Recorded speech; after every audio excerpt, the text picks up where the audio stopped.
আমার প্রিয় ছাত্রছাত্রীরা, আশা করি এই কঠিন সময় তোমরা ভালো আছো। আজকে আমি তোমাদের দশম শ্রেণীর তাপীয় প্রসারণ অংশটি কিছুটা অংশ পড়ানোর চেষ্টা করছি।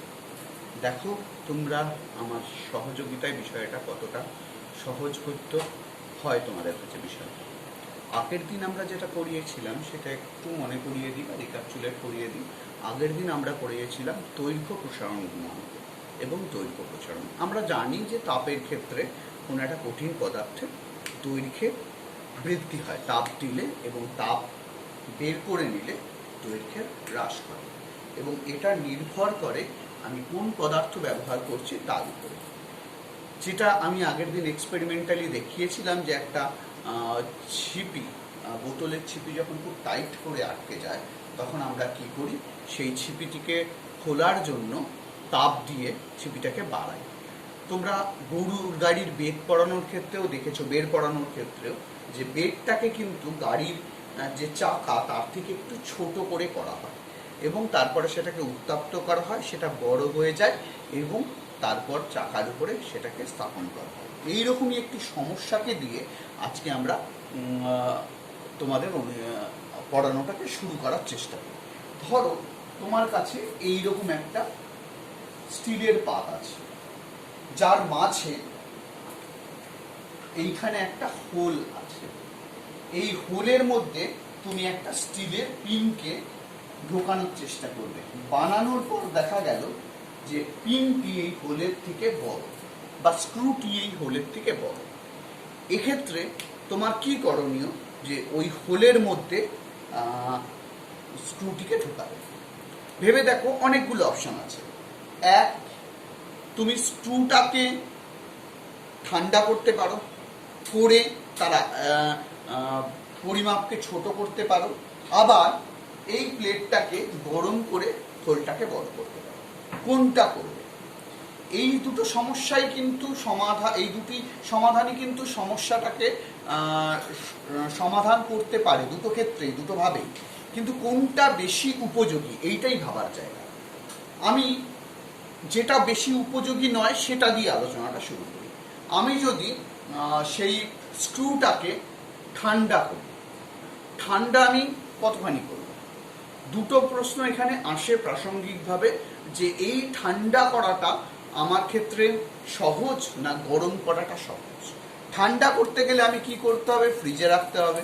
যখনই আমি এটাকে ঠান্ডা করব, ফ্রিজে রেখে ধরা গেল টেম্পারেচার আমি -3 বা -4 ডিগ্রি সেলসিয়াসে নিয়ে এলাম, বের করে যখনই ওটাকে প্লেটের মধ্যে ঢোকাতে যাব, স্টিলের প্লেটটা রুম টেম্পারেচারে আছে, এটাও রুম টেম্পারেচারে চলে আসবে। তাহলে এবার দুটোই কাজ করি, স্টিলের প্লেটটাকেও ভিতরে ঢোকাই, পিনটাকেও ভেতরে ঢোকাই, তাহলে দুটোই ঠান্ডা হবে। তারপরে কি আমি ফ্রিজের ভিতরে আরেকটাকে ঢুকাতে পারবো? এটা একটা অবাস্তব পরিকল্পনা। সবচেয়ে বড় সমস্যা হচ্ছে, যেই আমি প্লেটটাকেও ফ্রিজের ভিতরে ঢোকাবো, আমি আগের দিন বলেছিলাম হোলটাও কিন্তু ছোট হয়ে যাবে। তার থেকে বরং উল্টো কাজটা করা সোজা। আমি পিনটাকে অ্যাজ ইট ইজ রেখে দিলাম, স্টিলের যে পাত্রটা, স্টিলের যে প্লেটটা, সেটাকে উত্তপ্ত করলাম। যেই উত্তপ্ত করবে, আমি বলেছিলাম কঠিন পদার্থের ক্ষেত্রে উত্তপ্ত করলে তাদের মধ্যে দুটো পরমাণুর মধ্যে যে আকর্ষণ বল সেটা কমে যায়, তাদের মধ্যে একটা স্প্রিং লাইক ফোর্স কাজ করে বা ভাইব্রেশন কাজ করে, এবং সেই ভাইব্রেশনের কাজ সিমেট্রিক হয় না, অ্যাসিমেট্রিক হয়, অ্যাসিমেট্রিক প্যারাবোলিক হয়। তার ফলে তাদের মিন পজিশন দূরে সরে যায় এবং তাদের মধ্যে গড় দূরত্ব বেড়ে যায়। মোট কথা, সহজভাবে ভাবতে গেলে, এই যখনই আমি গরম করব, এই যে হোলটা, এই হোলটা বড় হয়ে যাবে। পিন অ্যাজ ইট ইজ থাকবে, আমি পিনটিকে ঢুকিয়ে দেব, ঠান্ডা করব, এটি পিনটিকে ওই গর্তের মধ্যে ঢুকে যাবে।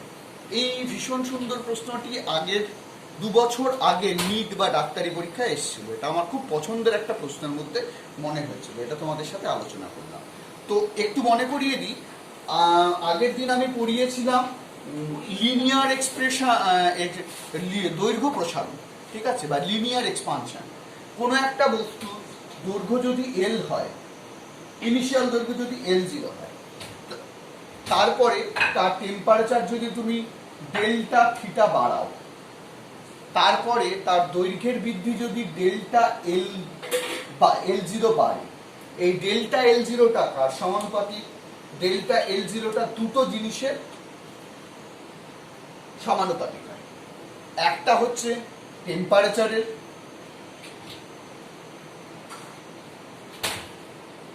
ঠিক আছে, আরেকটা হচ্ছে প্রাথমিক দৈর্ঘ্যের, প্রাথমিক দৈর্ঘ্য সমানুপাতিক। এই দুটো সমানুপাতিককে যৌগিক ভেদের সূত্র যদি আমি ব্যবহার করি, ডেল্টা এল জিরো সমানুপাতিক হয়ে যায় থিটা, ডেল্টা থিটা বা টেম্পারেচারের পরিবর্তন ইনটু এল জিরো। নূতন দৈর্ঘ্যকে যদি আমি এল ড্যাশ বলি, যেটা এল জিরোর সাথে বেড়েছে ডেল্টা এল জিরো আকারে, তাহলে সেই ডেল্টা এল জিরোকে, আচ্ছা সমানুপাতিক চিহ্নকে আমি যদি সমান চিহ্নে পরিণত করি, তাহলে ভেদের সূত্র অনুযায়ী জানি এখানে একটা ধ্রুবক আসে, সেই ধ্রুবকটাকেই আমরা দৈর্ঘ্য প্রসারণ গুণাঙ্ক বলি। তাহলে delta L zero is equal to delta theta alpha into delta theta delta L zero. তো ডেল্টা এল জিরোর জায়গায় আমি কি বসাবো? Alpha into L zero into delta theta. L জিরোটাকে কমন নিয়ে নিলে কি দেখতে পাবো? 1 plus alpha into delta theta. এটাই হচ্ছে আমাদের আগের দিনের ফর্মুলা ছিল, যেখান থেকে আমরা কতগুলো বাস্তবিক সমস্যার সমাধান করেছিলাম। মাথায় রাখবে বাচ্চারা যে দৈর্ঘ্য প্রসারণ গুণাঙ্কের সবচেয়ে বড় তিনটে ব্যবহার আমি বলেছিলাম। একটা হচ্ছে দ্বিধাতক পাত, যেটা ফ্রিজে ব্যবহার হয়। তোমাদের বাড়ির যে ফ্রিজগুলো থাকে দেখবে সেগুলো একটা অটোমেটিক্যালি নির্দিষ্ট সময় বন্ধ হয়ে যায় এবং নির্দিষ্ট সময় জ্বলে যায়। এই দ্বিধাতক পাতের ব্যবহার আমরা কি খানিকটা পাই ফায়ার অ্যালার্মের ক্ষেত্রেও। 2 নম্বর কথা, রেল লাইনের যে লাইনগুলো সেইগুলোকে কিন্তু আমাদের রিভেট করা হয়, যেগুলো নিয়ে আমরা আগের দিন আলোচনা করেছিলাম। এবং 3 নম্বর ছিল হচ্ছে যে হাই ভোল্টেজের যে তারগুলো ব্যবহার করা হয় এক লাইট পোস্ট থেকে আরেক লাইট পোস্টে, মূলত খেতি জমির উপরে থাকা যায়, সেগুলো কিন্তু ঝুলন্ত থাকে। কেন ঝুলন্ত থাকে? যখন গরমে প্রসারিত হয় তাতে তাদের মধ্যে টেনশন না হয়। থার্মাল স্ট্রেস আমরা সামান্য একটু পড়বো, আমাদের সিলেবাসে নেই, কিন্তু আমরা থার্মাল স্ট্রেসটা সামান্য এসেন্স দিয়ে রাখবো, ঠিক আছে। তো এবার চলে আসি, তো দৈর্ঘ্য গেল। কঠিন পদার্থের ক্ষেত্রে ক্ষেত্রেরও পরিবর্তন হয়, মানে ক্ষেত্রফলেরও পরিবর্তন হয়। সেই ক্ষেত্রফলের পরিবর্তনটাকে আমরা কিভাবে মেজার করব? ধরা গেল এইটা একটা স্কোয়ার, এই স্কোয়ারের ক্ষেত্রফল A0।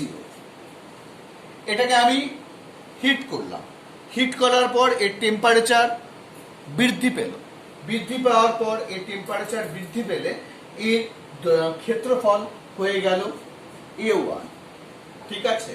বা আরো স্পেসিফিক্যালি বলি, এর ক্ষেত্রফল বৃদ্ধি পেল ডেল্টা A0, তাহলে সেটাকে আমরা A1 বলছি। এই ডেল্টা A0 কিসের জন্য বৃদ্ধি পেল? কারণ আমি ডেল্টা থিটা টেম্পারেচার বাড়িয়েছি, ঠিক আছে। আবার সেই সূত্র অনুযায়ী এই ডেল্টা A0 কার সমানুপাতিক? ডেল্টা A0 সমানুপাতিক হচ্ছে টেম্পারেচারের বৃদ্ধি ডেল্টা থিটা। ডেল্টা A0 আবার কার সমানুপাতিক? Initial volume. এটা আমি আগের দিন বুঝিয়েছিলাম। আমি যদি এইটুক একটা কঠিন পাত্র নিই, তার 10 ডিগ্রি সেলসিয়াস বৃদ্ধি করলে যতটা বাড়বে, আমি যদি পাত্রটা বড় নিই, উভয় দিকে তাদের বৃদ্ধিটা বেশি হবে। আমরা এটাও তো ভাবতে পারি যে, যেটা আমাদের পরবর্তী ক্ষেত্রে কাজেও লাগবে, একটা স্কোয়ার ক্ষেত্র মানে তার দুটো ডাইমেনশন আছে, একটা দৈর্ঘ্য একটা প্রস্থ। তাহলে দৈর্ঘ্যের দিকটাও বাড়বে, প্রস্থের দিকটাও বাড়বে। দৈর্ঘ্য বেশি হলে তার বৃদ্ধিটাও বেশি হবে, প্রস্থ বেশি হলে তার প্রস্থটাও বেশি হবে, ওভারঅল ক্ষেত্রফলে তো সেক্ষেত্রে বেশি বাড়বে। তো ডেল্টা A0 সমানুপাতিক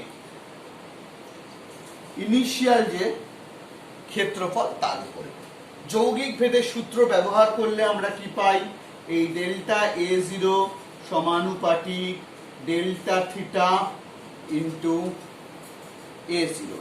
সমানুপাতিক চিহ্নকে আমরা যদি সমান চিহ্ন দিয়ে রিপ্লেস করি, তাহলে দেখব delta A0 is equal two একটা কনস্ট্যান্ট আনবো, যেই কনস্ট্যান্টটার নাম হচ্ছে ক্ষেত্র প্রসারণ গুণাঙ্ক beta into delta theta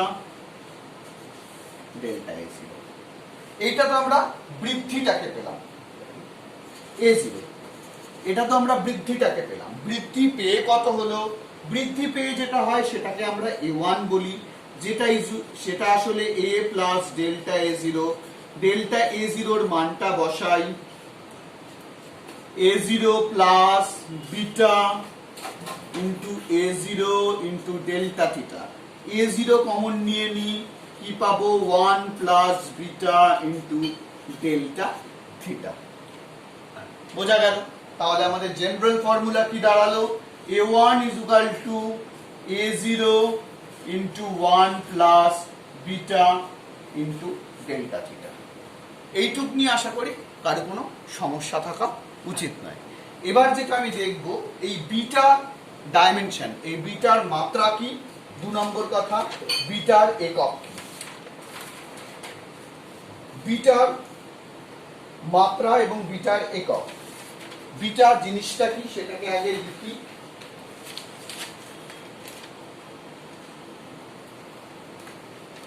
beta is equal two, আমরা একটু আগে দেখলাম ডেল্টা এ জিরো মানে incremented surface is equal to beta into surface expansion coefficient বা ক্ষেত্র প্রসারণ গুণাঙ্ক, beta into delta theta into A zero.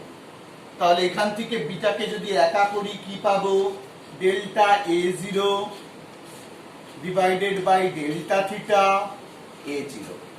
Delta A zero মানে ক্ষেত্রফলের বৃদ্ধি। ধরো 10 সেন্টিমিটার স্কোয়ার একটা কোনো জায়গার ক্ষেত্রফল ছিল, সেটা বেড়ে হলো 2 সেন্টিমিটার স্কোয়ার যদি বাড়ে, তাহলে ভেবে দেখো বেড়ে যাওয়া ক্ষেত্রফলেরও যা একক আর আগের ক্ষেত্রফলেরও একক দুটোই সমান, তাহলে ডেল্টা এ জিরো আর এ জিরো এদের ইউনিট এক হবে, পড়ে থাকবে 1 বাই ডেল্টা থিটা। তাহলে বিটার একক সিজিএস এ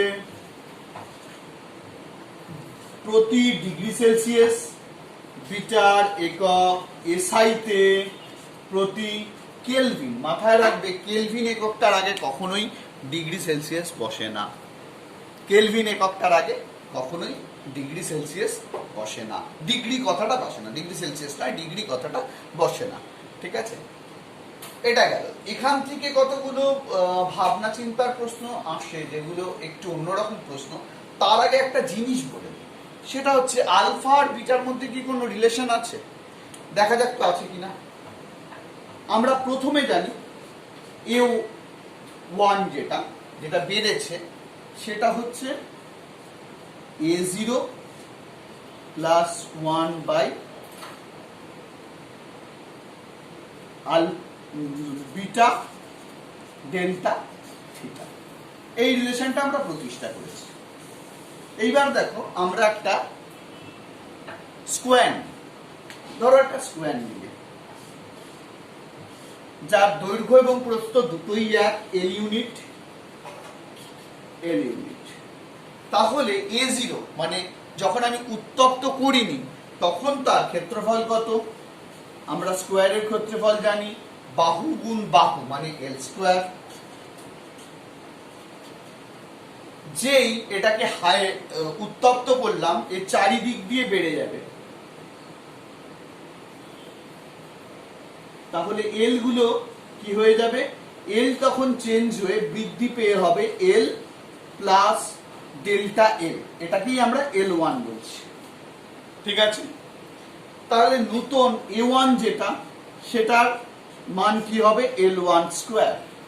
এল ওয়ান স্কোয়ার মানে কি? এল প্লাস ডেল্টা এল তার হোল স্কোয়ার। এ প্লাস বি প্রথম সংখ্যামালা প্লাস দ্বিতীয় সংখ্যামালার হোল স্কোয়ারের ফর্মুলা যদি আমরা দেখি কি দেখতে পাবো? L square plus 2l into delta L plus delta L square, delta L square. ঠিক আছে, এইবার আমরা যদি ডেল্টা এল গুলোর মান দেখি, দেখবো সেগুলো 10⁻⁻10 বা -8 এই টাইপের হবে। তো এগুলোর মান খুব ছোট, মানে ডেল্টা এল এর মান খুব ছোট। ধরা গেল ডেল্টা এল এর মান আমি পাচ্ছি 1 × 10⁻⁸ ডেল্টা এল।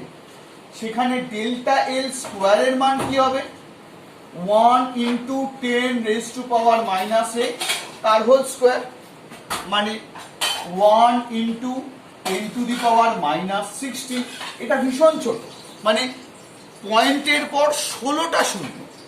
তাই এই অংশটাকে আমরা অগ্রাহ্য করব, এই অংশটাকে আমরা ক্যান্সেল আউট করব। ক্যান্সেল আউট করার পর এ ওয়ানটা তাহলে আমার কি দাঁড়াবে? L1 দাঁড়াবে L square plus 2L delta L. ঠিক আছে, তো L square plus 2L into delta L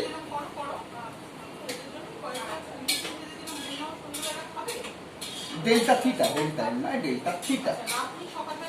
ঠিক আছে, ওকে।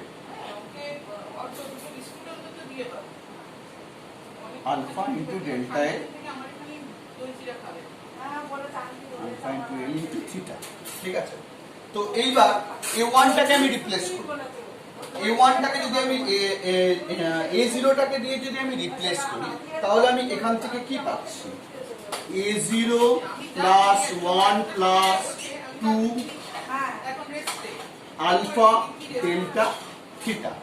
এই ইকুয়েশন আর আমার তৈরি ইকুয়েশনের মধ্যে যদি আমি সম্পর্ক প্রতিষ্ঠা করতে চাই, দেখবো beta is equal to 2 alpha হচ্ছে। তাহলে বিটা বা দৈর্ঘ্য প্রসারণ গুণাঙ্ক ইজ ইকুয়াল টু 2 আলফা। এইখান থেকে কিন্তু আমরা খুব সহজে প্রমাণ করতে পারি।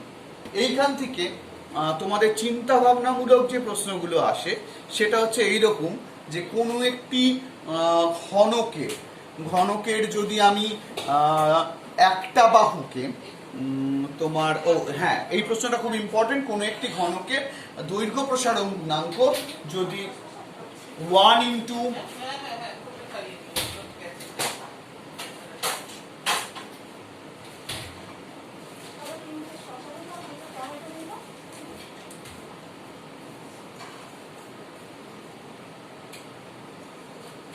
কোন একটি ঘনকের দৈর্ঘ্য প্রসারণ গুণাঙ্ক যদি 1 ইন্টু 10⁻⁻8 সেন্টিমিটার প্রতি ডিগ্রি সেলসিয়াস হয়, তাহলে তার ক্ষেত্র প্রসারণ গুণাঙ্ক কত হবে?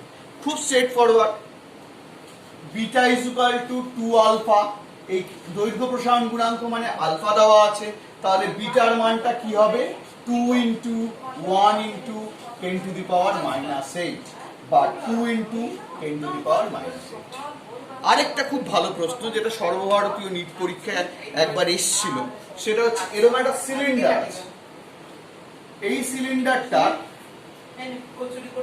ক্ষেত্র প্রসারণ গুণাঙ্ক, এই সিলিন্ডারটার ক্ষেত্রফল, কোন ক্ষেত্রফল? এই ক্ষেত্রফল, এই ক্ষেত্রফল এবং পাশের ক্ষেত্রফল, এটা তাপ দেওয়ার ফলে 50% বেড়েছে। তাহলে এর উচ্চতা কত পার্সেন্ট বাড়বে? এটাও কিন্তু স্ট্রেট ফরওয়ার্ড আমাদের এই ফর্মুলায় চলে আসবে। 50% বাড়া মানে তার ক্ষেত্র প্রসারণ গুণাঙ্ক বা বি, এটা 50% হয়েছে। আমরা আলফা বা যেহেতু উচ্চতা বলেছে তার মানে দৈর্ঘ্য, তাহলে আলফাটা বাড়ছে কত পার্সেন্ট? 50% এর অর্ধেক 25%। এই দুটো প্রশ্নের সাথে আমি পরের অংশটায় যাচ্ছি, যেই পরের অংশটি হচ্ছে গিয়ে ভলিউমেট্রিক এক্সপ্যানশন বা আয়তন প্রসারণ গুণাঙ্ক। এই অংশটাকে পড়িয়ে আমি আমার আজকের লেসনটা শেষ করব। আয়তন প্রসারণ গুণাঙ্ক জিনিসটি কি?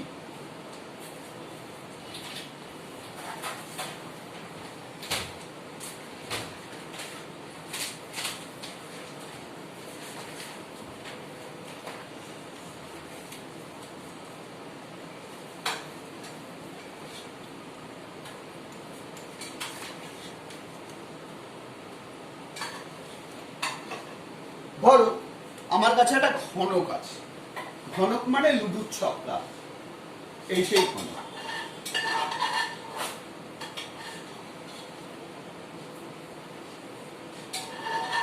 যার ইনিশিয়াল ভলিউম বা প্রাথমিক আয়তন হচ্ছে V0।